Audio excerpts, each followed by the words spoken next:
દુશ્મનોને ઘરમાં ઘૂસીને મારીશું અને બચવાનો મોકો પણ નહીં આપીએ. આદમપુર બેઝમાં પીએમ મોદીનું નિવેદન. વડાપ્રધાન નરેન્દ્ર મોદી પંજાબના આદમપુર એરબેઝ પર પહોંચી વાયુસેનાના જવાનો સાથે મુલાકાત કરી હતી. પાકિસ્તાનના પ્રોપેગેન્ડાને ધ્વસ્ત કરનાર સેનાના જવાનોની કામગીરીને બિરદાવતા કહ્યું કે ભારત માત્ર આતંકવાદીઓ જ નહીં, તેને સમર્થન આપનાર આ પાકિસ્તાનની સેનાને પણ આકરો જવાબ આપવાની તાકાત ધરાવે છે. અમે ઘરમાં ઘૂસીને મારીશું, બચવાની તક પણ આપીશું નહીં.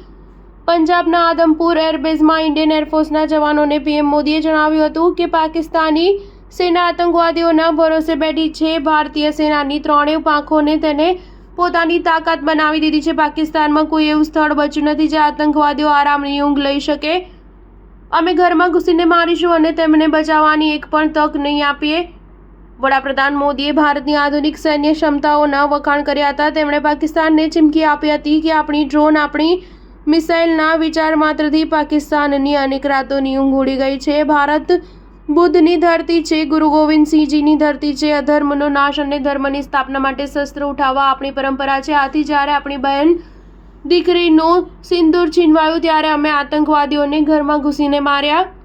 તે ડરપોકની જેમ છુપાઈને આવ્યા હતા. તેઓ ભૂલી ગયા હતા કે જેણે છંછેડ્યા છે તે હિન્દની સેના છે.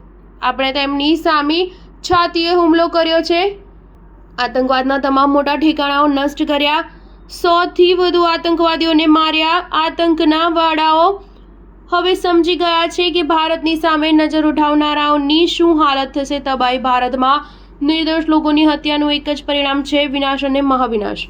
સ્ટાર ન્યૂઝ 7 હંમેશા સચ્ચાઈની સાથે.